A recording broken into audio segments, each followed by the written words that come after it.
ಕನ್ಯಾ ರಾಶಿ ಅನೇಕವಾಗಿರ್ತಕ್ಕಂತಹ ಅನುಕೂಲಕರ ತಿಂಗಳು ಅಥವಾ ವರ್ಷ, ಅದರಲ್ಲಿ ಈ ಜುಲೈ ತಿಂಗಳು.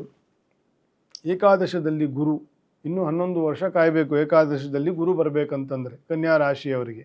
ಹಾಗಾಗಿ ಮದುವೆ ಆಗದಿರೋರಿಗೆ ಮದುವೆ, ದಾಂಪತ್ಯದಲ್ಲಿ ಸಮಸ್ಯೆ ಇರುವವರಿಗೆ ಪರಿಹಾರ, ಮಕ್ಕಳಾಗದೇ ಇರತಕ್ಕಂಥವ್ರಿಗೆ ಮಕ್ಕಳು, ವ್ಯವಹಾರದಲ್ಲಿ ನಷ್ಟವಾಗಿರ್ತಕ್ಕಂಥವ್ರಿಗೆ ನಷ್ಟ ಭರ್ತಿ, ಅಧಿಕಾರಾದಿಗಳನ್ನು ಇನ್ನೂ ಪ್ರಾಪ್ತಿ ಆಗಿಲ್ಲದೆ ಅಂಥವರಿಗೆ ಅಧಿಕಾರಗಳು ಬರ್ತಕ್ಕಂಥದ್ದು, ಕೌಟುಂಬಿಕ ವ್ಯಾಜ್ಯಗಳಿರ್ತಕ್ಕಂಥವರಿಗೆ ಅದನ್ನೆಲ್ಲ ಸ್ವಲ್ಪ ಪರಿಹಾರದತ್ತ ಹೋಗ್ತಕ್ಕಂಥದ್ದು, ವಿದ್ಯಾರ್ಥಿಗಳಿಗೆ ಒಂದು ಒಳ್ಳೆಯ ಸ್ಥಾನಮಾನ, ಕೆಲಸ, ಇದೆಲ್ಲದಕ್ಕೂ ಕೂಡ ಅನೇಕ ಅವಕಾಶಗಳು.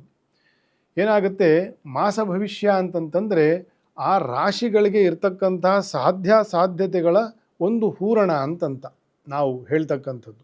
ಅನೇಕರಿಗೆ ಇದು ಘಟಿಸಬಹುದು, ಈ ಎಲ್ಲ ಬೇರೆ ಬೇರೆ ವಿಷಯಗಳು ಅನೇಕರಿಗೆ ಏನು ಘಟಿಸದೇ ಇರಬಹುದು.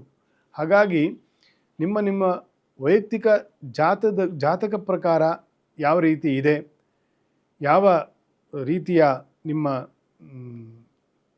ಜಾತಕ ಲಕ್ಷಣಗಳಿದೆ, ದಶಾಭುಕ್ತಿಗಳಿದೆ, ಇದರ ಮೇಲೆ ಕೂಡ ಅವರವರ ಈ ಫಲವು ನಿರ್ಭರವಾಗಿರ್ತದೆ.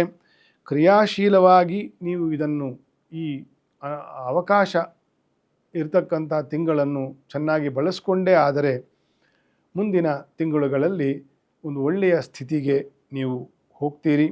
ಶ್ರೀ ವಿಷ್ಣುವಿನ ನಾಮಸ್ಮರಣೆ, ಕ್ಷೇತ್ರ ದರ್ಶನ, ಇದನ್ನು ವಿಶೇಷವಾಗಿ ಮಾಡ್ತಾ ಮುಂದುವರಿಬೇಕು. ಕನ್ಯಾ ರಾಶಿಯವರಿಗೆ ಬಹಳ ಒಳ್ಳೆಯದು. ಯಾವುದೇ ಸುದ್ದಿಯ ಅಪ್ಡೇಟ್ ಅನ್ನ ಮಿಸ್ ಮಾಡ್ಕೊಳ್ಬಾರ್ದು ಅಂದ್ರೆ ಈಗ್ಲೇ ಒನ್ ಇಂಡಿಯಾವನ್ನ ಸಬ್ಸ್ಕ್ರೈಬ್ ಮಾಡಿ. ನಿಮಗೆ ಬೇಕಾದ ಭಾಷೆಯಲ್ಲಿ ಎಲ್ಲಾ ಸುದ್ದಿ ತಿಳಿಬೇಕು ಅಂದ್ರೆ ಒನ್ ಇಂಡಿಯಾ ಆಪ್ ಅನ್ನ ಡೌನ್ಲೋಡ್ ಮಾಡ್ಕೊಳ್ಳಿ.